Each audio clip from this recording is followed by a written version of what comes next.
with you.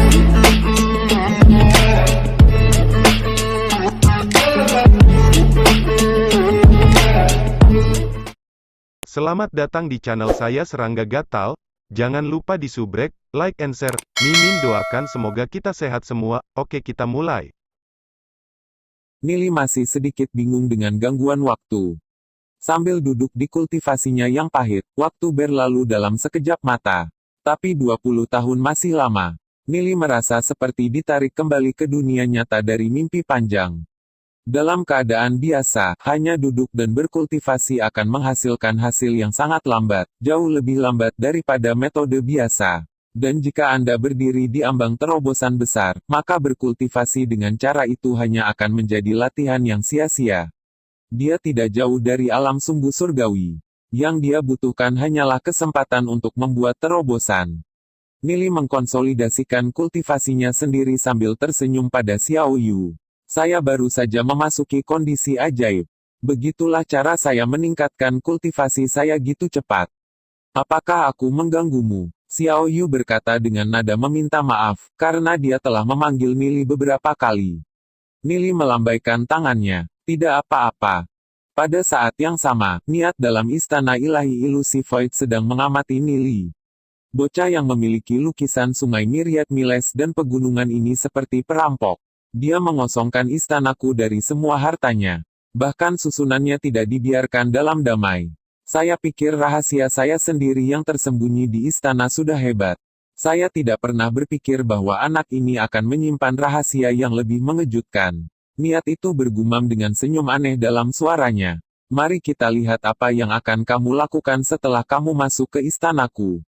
Niat pergi dengan sekejap. Nili merasakan sesuatu dan melirik ke arah istana.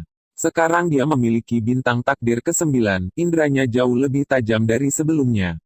Meskipun dia tidak tahu benda apa itu, dia yakin itu bukan makhluk hidup. Kalau tidak, itu tidak akan ingin merebut tubuhnya. Maksud dari istana ilahi ilusi Void. Untuk berpikir bahwa ada sesuatu yang menarik ini.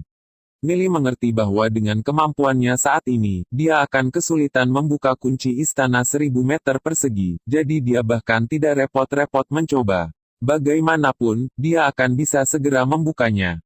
Selama Niat tetap terjebak dalam lukisan pegunungan dan sungai Myriad Miles, Nili menolak untuk percaya itu bisa lolos darinya. Tapi meskipun Nili telah membentuk bintang takdir ke-9-nya, itu masih jauh dari cukup. Mereka harus bersembunyi di dalam lukisan pegunungan dan sungai Myriad Miles selama sekitar 1 minggu lagi, untuk memastikan bahwa hierark Black Nether telah pergi. Setelah itu, mereka bisa meninggalkan lukisan itu. Nili mengamati bagian dalam lukisan saat dia terbang. Dia mendarat di salah satu dewa danau. Dengan lambaian tangannya, mereka mengumpulkan semua batu spiritual di danau. Mereka telah mengumpulkan di sana gitu lama di dalam lukisan. Saatnya panen. Nili memanen sekitar 300.000 batu spiritual dan 500 esensi dari Dewa Danau. Dia menyimpannya dan melanjutkan menuju Dewa Danau kedua.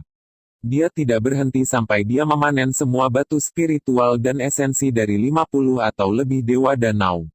Dia secara kasar memperkirakan kekayaannya menjadi 20 juta batu spiritual dan 30.000 esensi batu spiritual. Itu pasti jumlah kekayaan yang mencengangkan. Nili menebak itu sekitar setengah dari seluruh kekayaan sekte bulu ilahi. Dia harus mengubah semua batu spiritual ini menjadi kekuatan. Jika tidak, itu akan sia-sia. Nili berpikir sebentar, lalu matanya menyala. Bagaimana dia bisa melupakan itu? 15 hari kemudian. Patriark klan Gu dan para tetua berkumpul untuk membahas masalah tentang Gu Bei yang menghancurkan Dewa Danau orang lain. Di aula yang luas, Gu Tianlong duduk di kursi pertama sebagai Patriark klan Gu. Di kedua sisinya adalah para tetua. Sementara itu, Gu Bei, Gu Heng, dan keturunan lainnya berdiri di tengah aula. Gu Heng menangkupkan tangannya dan mengajukan argumennya bahwa dia telah dianiaya. Saya percaya bahwa sepupu Gu Bei telah bertindak terlalu jauh dalam masalah ini. Saya mohon patriark dan tetua untuk menegakkan keadilan. Kami lahir dari akar yang sama, jadi mengapa dia harus terburu-buru untuk membunuh seperti itu? Jika sepupu muda Gu Bei menggantikan posisi patriark, aku berharap dia akan memperlakukan anggota klannya dengan lebih baik. Kata-kata Gu Heng jatuh ke telinga generasi muda klan Gu. Mereka saling bertukar pandang dan berbisik di antara mereka sendiri. Saya tidak pernah berpikir bahwa sepupu penatua Gu Heng akan mengalami kemunduran yang gitu besar. Saya mendengar bahwa sepupu muda Gu Bei baru-baru ini membentuk kekuatannya sendiri dan telah berkembang pesat. Tapi saya tidak pernah membayangkan bahwa itu benar-benar bisa mengalahkan sepupu penatua Gu Heng. Itu terlalu sulit untuk dibayangkan. Sepupu penatua Gu Heng tidak dikalahkan. Gu Bei hanya menggunakan beberapa metode untuk menghancurkan Dewa Danau penatua sepupu Gu Heng. Menghancurkan Dewa Danau orang, itu terlalu kejam. Lagi pula, kita dari klan yang sama. Seseorang yang jelas berada di pihak Gu Heng berkata dengan suara keras, sepupu penatua Gu Heng selalu memperlakukan orang lain dengan baik. Gu Bei berlebihan. Jika Gu Bei menggantikan patriark, apakah masih ada jalan hidup bagi kita, meskipun kita dari klan yang sama? Setelah mendengar semua itu, Gu Bei mengerutkan kening, lalu menangkupkan tangannya ke arah Gu Tianlong di atasnya. Di dunia yang luas ini, semuanya adalah kompetisi. Sepupu penatua Gu Heng mengumpulkan kekuatan untuk menghancurkan Liga Iblis. Apakah saya tidak diizinkan untuk membalas? Sekarang, sepupu penatua Gu Heng telah kalah, dia berlari kembali menangis, dan bahkan telah mengumpulkan para tetua dalam upaya untuk memakzulkan saya. Adapun motifnya, saya yakin itu jelas hanya dengan pandangan sekilas. Gu Heng memelototi Gu Bei dan berkata, benar, segala sesuatu di dunia luar adalah kompetisi. Tapi sepupu muda Gu Bei terlalu kejam dalam menghancurkan Dewataku. Berapa banyak kebencian dalam tindakan itu? Berapa banyak Dewa Danau yang dimiliki Sekte Bulu Ilahi secara total? Dengan menghancurkan danau, Anda telah melemahkan Sekte Bulu Ilahi. Sepupu muda Gu Bei tidak mungkin menjadi mata-mata, kan? Kalian berdua, diam. Gu Tianlong memerintahkan. Anggota klan Gu saya harus bersatu dan melawan kekuatan eksternal. Sudah cukup bahwa Anda berdua mencoba untuk menghancurkan satu sama lain. Kalian berdua bahkan bertengkar di pertemuan klan ini. Jika orang-orang mendengar tentang ini, kehormatanku akan dijatuhkan oleh kalian berdua. Gu Tianlong memancarkan kekuatan mengerikan yang membungkam Gu Heng dan Gu Bei. Keduanya tidak berani berbicara sepatah kata pun. Gu Tianlong melirik para tetua di sekitarnya. Penatua, bagaimana menurutmu? Penatua ketiga Gu Yuntian dengan dingin berkata, Gu Heng adalah muridku, jadi aku biasanya tidak boleh berbicara dalam situasi seperti ini, jangan sampai orang lain menuduhku berpihak. Tapi saya harus mengatakan sesuatu hari ini. Tindakan menghancurkan Danau Dewa harus dihukum berat. Jika tindakan seperti itu dibiarkan berlanjut, maka jumlah Dewa Danau akan semakin berkurang. Gu Tianlong memandang para tetua lainnya. Bagaimana pendapat yang lain? Buya diam pada awalnya, sebelum dia berbicara.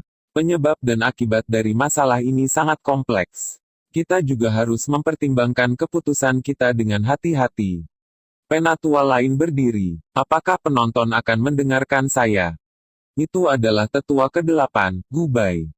Penatua ke-8 selalu memihak Gu Heng, jadi, tentu saja dia akan melakukan hal yang sama kali ini. Sepertinya Gu Heng telah mempersiapkan diri dengan baik, Gu Bei pasti akan mendapat masalah besar.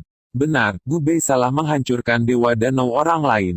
Jika masalah ini dikejar sampai akhir, hukumannya pasti akan sangat berat. Penatua ke-8 berbicara dengan sungguh-sungguh. Memang benar bahwa Gu Bei telah bertindak terlalu jauh dalam menghancurkan Dewa Danau. Sudut mulut Gu Heng sedikit terangkat oleh kata-kata itu. Penatua ke-8 selalu menjadi salah satu pendukungnya.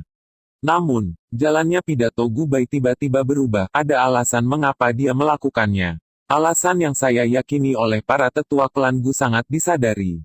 Kami telah mengamati tindakan Gu Heng selama bertahun-tahun. Konflik, tentu saja, memiliki akhir mereka sendiri. Saya selalu mendukung Gu Heng, tapi hari ini, bahkan saya tidak dapat berdiri bersamanya. Semua orang tercengang oleh kata-kata Gu Bai. Gu Bai memiliki hubungan dekat dengan Gu Heng, seluruh klan tahu itu. Gu Bai jelas merupakan salah satu dari sedikit tetua yang akan bergandengan tangan untuk memakzulkan Gu Bei. Jadi mengapa dia mengubah arah gitu tiba-tiba? Gu Heng sangat marah dengan kata-kata Gu Bai dan dia melotot dengan marah. Dia tidak pernah berharap Gu Bai bertindak gitu ekstrim, malah menyerangnya. Penatua ketiga Gu Tianyun mengerutkan alisnya untuk sesaat. Ada apa dengan Gu Bai? Kenapa dia tiba-tiba memilih untuk membantu Gu Bei? Tepat setelah kata-kata Gu Bai mendarat, Penatua ke-9 tidak bisa menahan diri lagi. Dia berpikir, Gu Bai benar-benar memilih waktu yang tepat.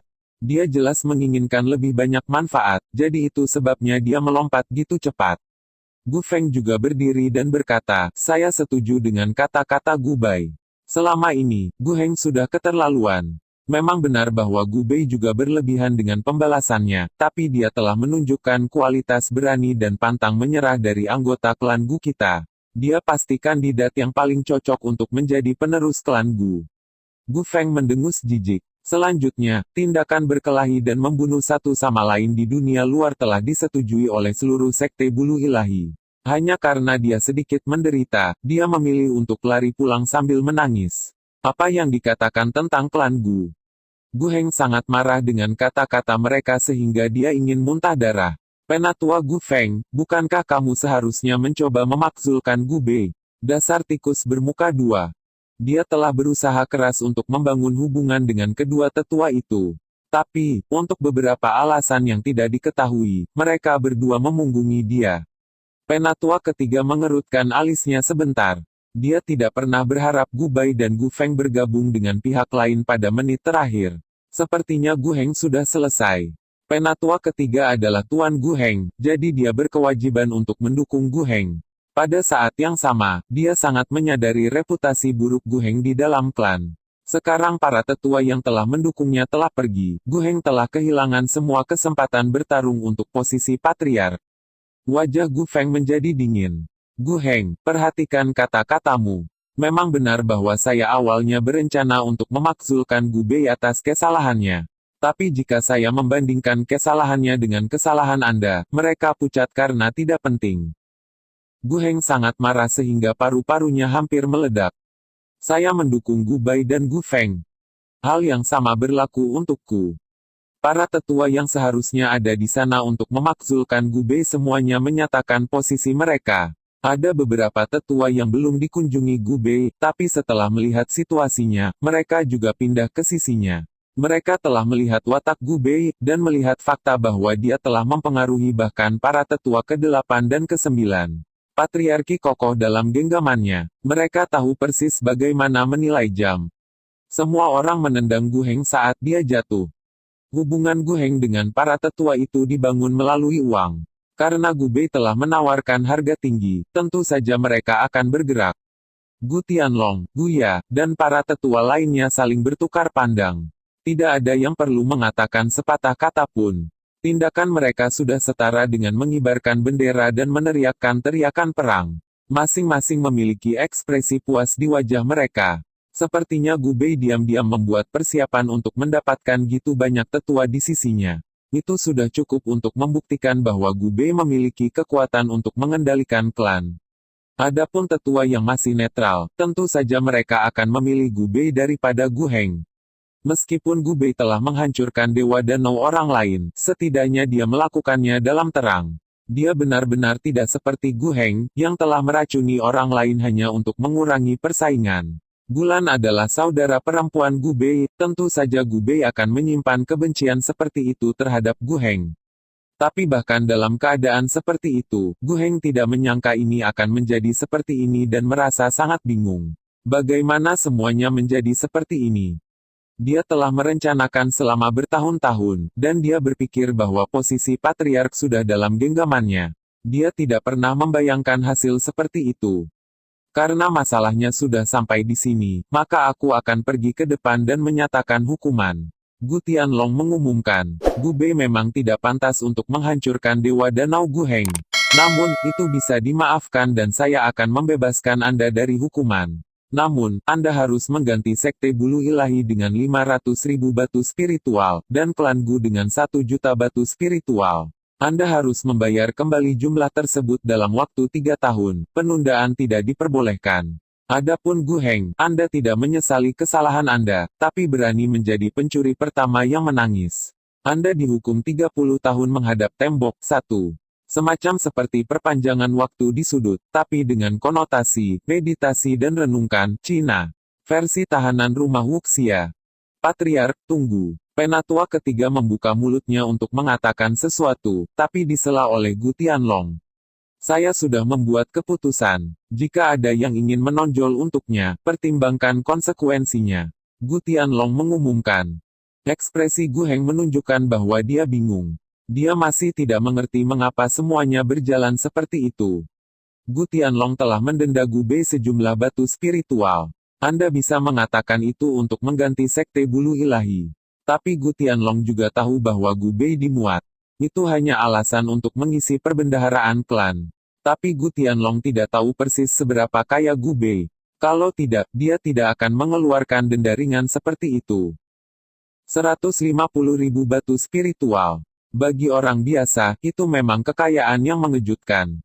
Benar, Gu Bei telah didenda sejumlah batu spiritual. Namun, itu adalah hukuman ringan sejauh yang dia ketahui. Sementara itu, Gu Heng telah divonis menghadap tembok selama 30 tahun.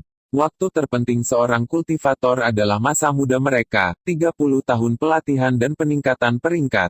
Tapi sebaliknya, dia harus menghadap tembok. Pada saat hukuman Gu Heng berakhir, kultivasinya akan tertinggal jauh sehingga dia tidak akan pernah bisa mengejar Gu Bei atau yang lainnya. Gu Heng tidak lagi menjadi ancaman bagi Gu Bei.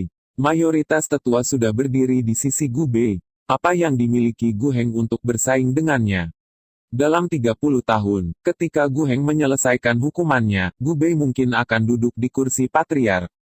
Namun terlepas dari itu, transaksi dilakukan. Gu Heng telah memanggil gitu banyak tetua untuk memakzulkan Gu Bei, tapi usahanya malah menjadi bumerang dan malah menghancurkan dirinya sendiri. Jika sebaliknya, para tetua itu memilih untuk mendukung Gu Heng, maka Gu Tianlong pun tidak akan bisa melakukan apapun terhadapnya. Tapi siapa yang mengira semua tetua itu berpaling ke Gu Bei?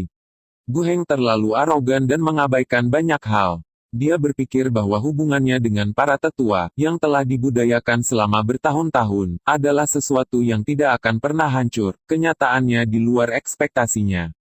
Penatua ketiga, Gu Yu, berdiri, menatap Gu Bei, dan meninggalkan ruangan. Gu Bei melihat siluet mundur Gu Yu dan ekspresinya berubah dalam saat dia berpikir. Gu Bei sangat menyadari bahwa ancaman terbesarnya bukanlah Gu Heng, itu sebenarnya Gu Yu. Gu Heng hanyalah bidak catur yang didorong oleh Gu Yu. Tapi bidak catur itu telah rusak. Gu Heng bingung. Gu Bei melirik Gu Heng dengan ekspresi dingin, lalu menangkupkan tangannya ke arah Gu Tianlong, Gu Ya, dan petinggi lainnya. Segera, berita itu menyebar ke seluruh klan Gu. Di dalam kamar rahasia Long Tianming. Setelah mendengar berita itu, Long Tianming menjadi sangat marah. Gu Heng sampah itu, sampah. Long Tianming meraung. Dia telah mempersiapkan beberapa batu spiritual untuk mendukung Gu Heng, sehingga Gu Heng bisa menjaga Liga Iblis Gu Bei. Tapi sekarang Gu Heng telah dikurung, semua rencana Long Tianming telah hancur. Pasukan Gu Heng mungkin akan ditelan oleh Liga Iblis tidak lama lagi. Dari sudut pandang klan Gu, semua pasukan Gu Heng adalah milik klan. Jadi tentu saja, mereka tidak akan membiarkan mereka jatuh ke tangan orang luar. Situasi di dalam klan Gu sudah di luar kendalinya. Dan di atas itu, pasukan Long Yuyin juga bermunculan di dalam keluarga Dragon Seal. Liga Jalur Surgawi keluarga Ascent Flames juga memiliki hubungan dekat dengan Liga Iblis, mereka juga naik dengan cepat. Bahkan Long Tianming merasakan bahaya yang akan datang. Munculnya tiga kekuatan ini terfokus pada satu titik, Nili. Selama Nili masih hidup, Long Tianming tidak akan bisa beristirahat atau makan dengan tenang. Nili selalu menyembunyikan dirinya di balik layar, yang membuat ancaman semakin jelas bagi Long Tianming. Sekarang bidak catur yang dikenal sebagai Gu Heng telah rusak, Long Tianming terpaksa menangani situasi secara pribadi. Dia menyipitkan matanya saat kilatan ganas melintas di antara mereka. Sungguh, Nili telah menandai perhatiannya, dan Long Tianming harus mengakui bahwa orang itu cukup mampu. Tapi jadi apa? Dia akan memastikan bahwa Nili mengerti bahwa situasi di dalam sekte bulu ilahi bukanlah sesuatu yang bisa dengan mudah diubah oleh satu orang. Tak lama setelah Nili menyembunyikan dirinya di bawah tanah, istana kekosongan ilahi ilusi di luar menghilang, seperti ilusi. Mereka yang berkumpul di luar istana harus bubar. Tidak ada yang bisa mereka lakukan. Dengan pikiran, Nili keluar dari lukisan. Dia meledak dari tanah dan menyimpan lukisan sungai Myriad Miles dan pegunungan kembali ke ranah jiwanya. Xiao Yu masih berkultivasi di dalam lukisan, jadi Nili membiarkan dia tinggal di sana. Nili meregangkan sedikit. Dia sudah berada di puncak alam bintang surgawi, hanya satu langkah dari alam poros surgawi. Itu adalah perasaan yang baik. Dia terbang ke arah Sekte Bulu Ilahi. Di Sekte Bulu Ilahi. Nili, sudah waktunya kamu kembali. Lu Piao dengan bersemangat memukul dada Nili. Meskipun jiwa nasib Nili telah berada di dalam aula jiwa selama ini, Lu Piao masih tidak bisa tidak khawatir. Nili tersenyum. Saya sedikit tertunda di luar sana.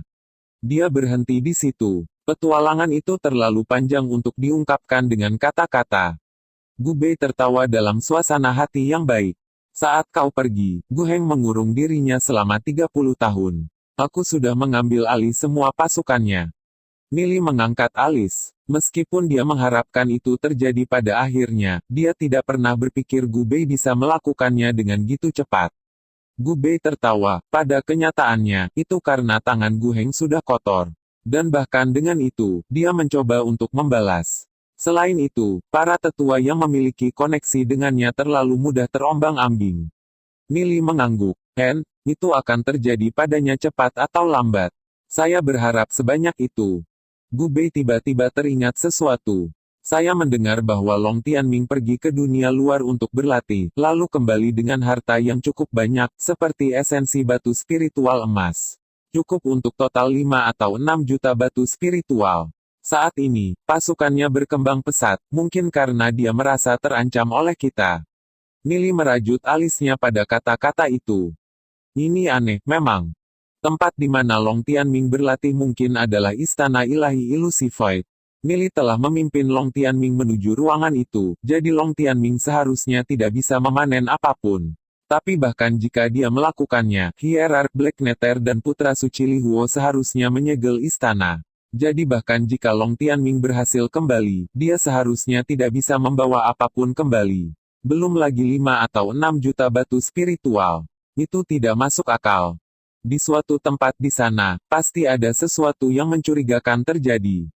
Dalam kehidupan sebelumnya, Nili selalu merasakan ada sesuatu yang aneh tentang Long Tianming. Ketika Sekte Bulu Ilahi runtuh, Long Tianming adalah orang yang paling diuntungkan. Dari situ, Nili bisa tahu seberapa dalam rencana Long Tianming. Selain itu, tidak mungkin Long Tianming bisa menyelesaikannya sendiri. Mungkinkah Long Tianming memiliki hubungan dengan seseorang di dalam Sekte Dewa Iblis? Jika itu benar, maka semuanya masuk akal. Itu akan menjelaskan bagaimana Long Tianming berhasil meninggalkan istana dengan selamat dan mendapatkan gitu banyak harta. Gu Bei mengerutkan alisnya untuk sesaat. Jika Long Tianming benar-benar mendapatkan gitu banyak batu spiritual, akan sulit bagi kita untuk bersaing dengannya dalam hal kekayaan. Dia saat ini mengumpulkan sejumlah besar ahli.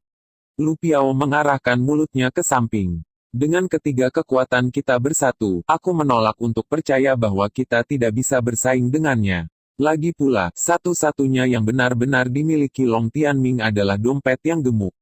Gu Bei menggelengkan kepalanya dan berkata, kau salah tentang itu. Long Tianming telah beroperasi selama bertahun-tahun sehingga dia membangun kekuatan yang solid. Bahkan mungkin lebih kuat dari kita bertiga disatukan. Nili dengan tenang berkata, kalian tidak perlu khawatir tentang uang. Saya akan memberi Anda 10 juta batu spiritual nanti. Saat ini, kita harus bersaing dengan Long Tianming dalam hal tenaga kerja. Jika itu tidak cukup, saya masih punya lebih banyak. 10 juta batu spiritual. Lu Piao menatap Nili dengan linglung. Dalam periode waktu ini, dia mengerti seberapa besar tepatnya 10 juta itu. Itu jumlah yang sangat besar. Di mana Nili menemukan gitu banyak batu spiritual. Bahkan Gu Bei pun tercengang. Dia tahu bahwa Nili kaya, tapi dia tidak pernah berpikir bahwa Nili akan sekaya itu. Dan Nili memperlakukannya seperti uang receh. Dengan 10 juta batu spiritual, apakah Long Tianming masih menjadi ancaman? Jika Long Tianming menginginkan perlombaan senjata dalam tenaga kerja, kompetisi hanya akan bermuara pada siapapun yang menawarkan harga lebih tinggi. Nili menatap Gu Bei dan Lu Piao. Aku akan menyerahkan Liga Iblis kepada kalian. Nili harus mengambil kesempatan untuk berkultivasi. Selain itu, dia masih harus menyelidiki Long Tianming. Jika dia ingin menyingkirkannya, maka menghadapinya secara langsung mungkin tidak akan berhasil. Tapi jika dia bisa memegang kelemahan Long Tianming, maka segalanya akan jauh lebih mudah. Gu Bei dengan percaya diri menjawab, yakinlah. Dengan gitu banyak batu spiritual, kami yakin untuk menyelesaikan sesuatu. Jika kita tidak bisa, maka kita akan melihat diri kita sendiri dengan membenturkan kepala kita ke dinding. Setelah sekian lama, dia sudah cukup berpengetahuan tentang banyak hal. Dia juga perlahan mengembangkan keterampilan kepemimpinan dan temperamennya. Nili tersenyum dan mengangguk pada kata-kata Gu Bei. Untuk sesaat di sana, dia melihat penampakan Gu Bei dari kehidupan sebelumnya. Seorang pria dan pedang, benar-benar brilian. Dalam kehidupan ini, di bawah bantuannya, Gu Bei pasti akan mencapai ketinggian yang sama sekali baru. Sekian dulu updateannya, tunggu lanjutannya di channel saya Serangga Gatal, di subscribe ya guys. Terima kasih.